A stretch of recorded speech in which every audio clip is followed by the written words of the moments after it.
Well, as you know, guardianship fundamentally is a protective service. It's created to help provide assistance to individuals who are deemed by a court to be legally incompetent to manage various aspects of their life. But it's always, from its origins, intended to be supportive and, in some respects, limited to that question of what is legal competence. It's never really been intended to take all decision-making and authority away from the individual invested in another person. That's legally speaking. Practically speaking, that's exactly how it's been used historically and still oftentimes is used that way today, unfortunately. Built into the guardianship statutes is the notion that whatever rights you transfer from the individual to the guardian will be limited in nature. Only the amount of rights or decision-making authority that's necessary to keep the person's basic safety in place to help them get their basic care needs met. Individuals, however, oftentimes experience in their own day-to-day lives confusion and concern about where their rights to make decisions for themselves and to live in the ways that they want, where they want, interact with the people they want, often run into the wishes of the guardian. And figuring out a way to manage that process has been tricky over time. The Ombudsman's office, it wears many hats. We provide a number of different services to individuals, but fundamentally we are a complaints-driven organization. We get calls from individuals who have concerns or questions or complaints that their rights are not being observed or recognized or upheld, that they're being violated in some way. And then they're not being able to engage in the types of activities and with their communities in the ways that they want to. In the context of guardianship, it's oftentimes because there's a disagreement about who gets to make what call. In the guardianship statute, there's a laundry list of powers that the guardian can be given by the court. Historically, courts, once they make that decision that a person needs the assistance of a guardian, will check off almost every box.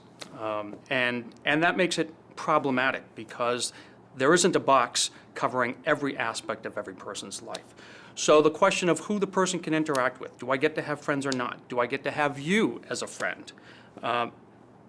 It's not a specific box on the guardianship order, but even when the guardian does get plenary authority, the guardian really isn't supposed to be able to say, I can or can't interact with people, I can or not express my views on a topic. And yet they sometimes do, and that's where we run into problems. So if I'm a person who is receiving services from a service provider, and the guardian wants to make sure that I am encapsulated in a protective net or bubble, the guardian might tell the service provider, I can't interact with certain individuals. I can't have visitors without getting cleared by the guardian. The guardian wants to pre-check all mail, wants to know who is making telephone calls to me, who I'm making telephone calls to, wants to have complete control or say over whether I go into the community, what I do in the community, if I'm going shopping, where am I going shopping? Do I get to have a job or not? These are fundamental questions to all of our lives, and yet in the context of guardianship, there's always a tension about who fundamentally gets to make that decision. Our office has always interpreted the law, and I think correctly, that if it's not a specifically enumerated power of the guardian, that rights-making authority, that autonomy does not shift from the individual to the guardian. So do I get to make decisions about whether you and I can be friends? Yes, and the guardian doesn't really have that much to say about that. Do I get to have mail? Do I get to make phone calls? Do I get to decide whether I have a job? Yes, and the guardian should not be able to unduly interfere with that decision-making process. There are some things in the guardianship statute that guardians do have control over. One of them that they can be given specific authority over is place of abode. Where do you live? Well, that's central to a person's sense of place in the world. But there's also a process where the individual can go back to court and say, you know, even though you gave this right to the guardian, I disagree. And I think that I should be able to live, instead of a congregate care setting like a group home or an assisted living, I should be able to live in an apartment. I should be able to pick my roommates. I should be able to have control over who my staff is. So we've been talking about guardianship and how it gets implemented on a daily basis or in a case-by-case basis.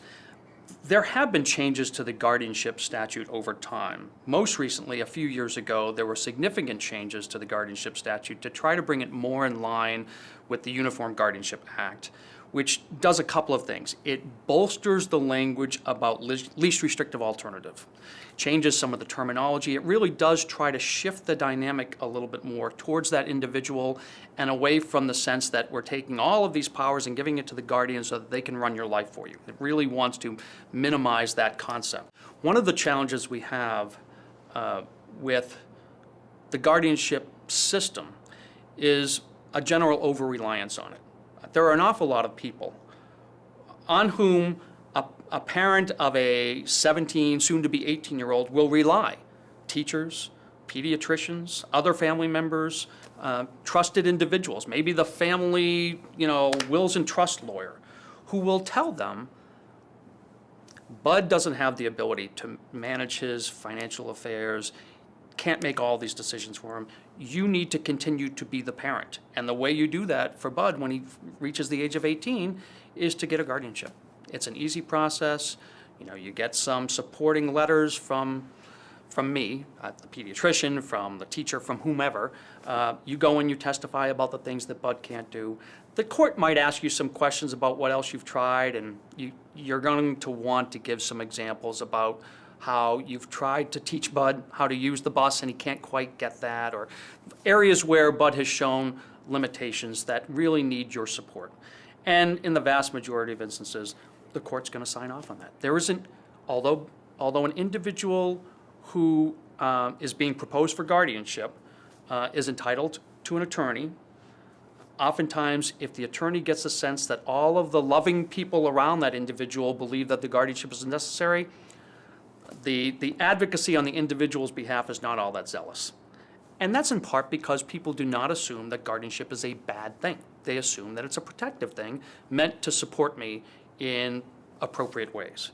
But it also means that there really isn't as much information out there and there isn't a built-up set of expectations that you really should be trying other less restrictive, more individually respectful mechanisms before you take that more drastically to guardianship. That sense that guardianship is a drastic step isn't out there in the general public's opinion. It's generally accepted. So if you do ask a teacher, a pediatrician, some other trusted professional, what's the best thing to do?